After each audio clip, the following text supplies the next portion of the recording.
सो hey guys, मेरा नाम है रोहित एंड कल बाहर कुछ ऐसा हुआ है कि उसको ध्रुव राठी कह रहे हैं इंटरनेशनल बेइज्जती for Modi. So PM Modi Norway visit पे गए थे, वहां एक इवेंट था, तो वहां से एक क्लिप आती है जो कि काफी ज्यादा वायरल हो रही है। नॉर्वे की जर्नलिस्ट पीएम मोदी से कुछ ये कहती है, Prime Minister Modi, why don't you take some questions from the freest press in the world? And साथ में उन्होंने लिखा कि इंडिया के प्राइम मिनिस्टर नरेंद्र मोदी ने मेरा क्वेश्चन नहीं लिया और मैं एक्सपेक्ट भी नहीं कर रही थी। नॉर्वे प्रेस फ्रीडम रैंकिंग में नंबर 1 पे है वर्ल्ड में, जबकि इंडिया 157 पोजीशन पे है, पैलेस्टीन, यूएई एंड क्यूबा जैसे कंट्रीज के आसपास। इसके बाद तो भाई डिबेट ही शुरू हो गई। इंडियन एम्बेसी जो नॉर्वे में है वो उस जर्नलिस्ट को रिप्लाई करते हुए कहते हैं कि एम्बेसी आज रात को 9:30 बजे रेडिसन होटल में प्राइम मिनिस्टर के विजिट पर एक प्रेस ब्रीफिंग ऑर्गेनाइज कर रही है, आप वहां सकते हो और अपने क्वेश्चन पूछ सकते हो। इवन ध्रुव राठी एक ट्वीट करते हैं, इंटरनेशनल बेइज्जती फॉर मोदी। राहुल गांधी कहते हैं, when there is nothing to hide there is nothing to fear. India की इमेज का क्या होगा जब पूरा वर्ल्ड ये देखेगा कि पीएम पैनिक कर रहे हैं और भाग रहे हैं कुछ क्वेश्चन से। बट इसके बाद नॉर्वे के प्राइम मिनिस्टर की भी एक क्लिप सर्कुलेट हुई जहां उन्होंने भी द हिंदू के रिपोर्टर को इग्नोर कर दिया। Why don't you take a few questions from the Indian reporters and show them how we do it here in Norway?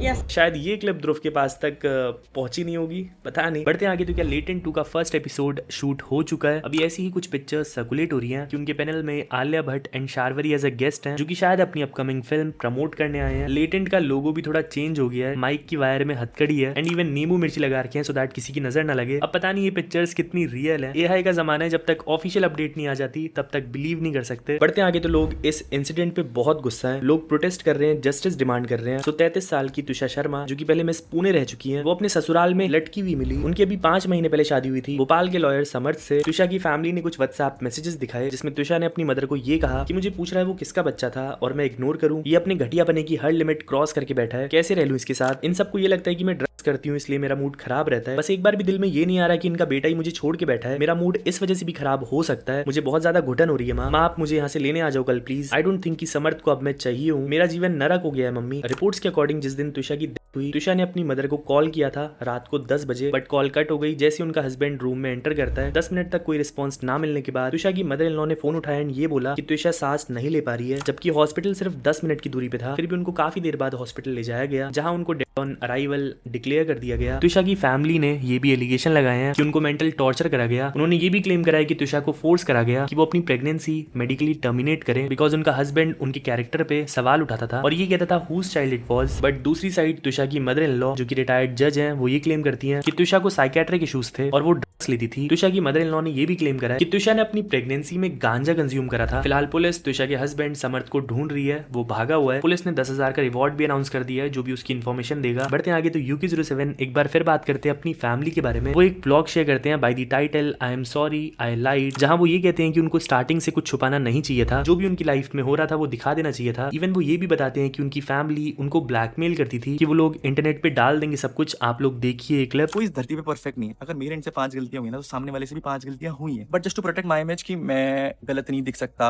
Online या अपने लोगों के सामने। अगर मेरी ये गलती रही होगी और सामने वाले की 10 गलतियां भी रही होगी ना, तो मैंने अपनी ये गलती छुपाने के चक्कर में सामने वाले की 10 गलतियां वाली कॉन्वर्सेशन भी छुपा दी। इस पूरी सिचुएशन में हुआ क्या कि लोगों का ना एक लेवरेज बनता चला गया बैक एंड पे कि हम मानते हैं हाँ गलती हमारी भी है और गलती तेरी भी है, बट तेरी इमेज को डिस्ट्रॉय करने के लिए हम लोग ये सारी चीजें ऑनलाइन पोस्ट कर देंगे। हमें फर्क नहीं पड़ता कि हम सोशल मीडिया पे नहीं है, बट तेरे को डैमेज आएगा सोशल मीडिया पे, तू ही सफर करेगा, तू ही डील करेगा। मुझे ऐसा लगता है कि हम सब इंसान हैं, मेरे से भी बहुत सारी गलतियां हुई जिंदगी में एंड सबसे होती, कोई परफेक्ट नहीं है। काश अगर उस टाइम पीरियड पे चाहे किसी की भी गलती थी, मुझे वो कॉन्वर्सेशन एज इट इज आप लोगों के सामने रखनी चाहिए थी। मेरी लाइफ जैसी चल रही थी ना, मुझे वो लाइफ वैसी ऑनलाइन दिखानी चाहिए थी। ऑफलाइन जिंदगी में इतनी दिक्कतें चली हैं, इतनी दिक्कतें, एंड मैं ऑनलाइन ये दिखा रहा हूँ वो हम लोग बहुत क्रेजी कर रहे हैं, हम लोग बिजनेस शुरू कर रहे हैं। जी हाँ, मैंने बिजनेस शुरू करा, जी हाँ, मैंने उन चीजों से बाहर निकलने की कोशिश करी, बट फिर लोगों के दिमाग में डिल्यूजन आ गया कि अनुराग की जिंदगी में कुछ तो ऐसा हुआ है जो ये बता नहीं रहा एंड ये कुछ ना कुछ तो छुपा रहा है। हम बढ़ते आगे तो आई होप आपने अंकित जोशी की वीडियोस देखी होंगी। बेसिकली वो कैब चलाते हैं एंड काफी पॉपुलर हैं। फिलहाल उनकी एक वीडियो सर्कुलेट हो रही है, अभी जो नीट के पेपर लीक हुए उसी बारे में बात करते हैं। उनकी कैब में आए पैसेंजर्स जो दोबारा एग्जाम होने वाला है नीट का, वो भी लीक कर देंगे, ऐसी टेलीग्राम पे बात चल रही है। आप लोग देखिए एक क्लिप। कोई कह रहा है कि रीनीट हम लीक कर देंगे, आप टेंशन ना लो। हम रीनीट का पेपर भी लीक कर देंगे, आप हमारे साथ जुड़े रहिएगा। पेपर हो जाए उसके बाद आप पेमेंट करना,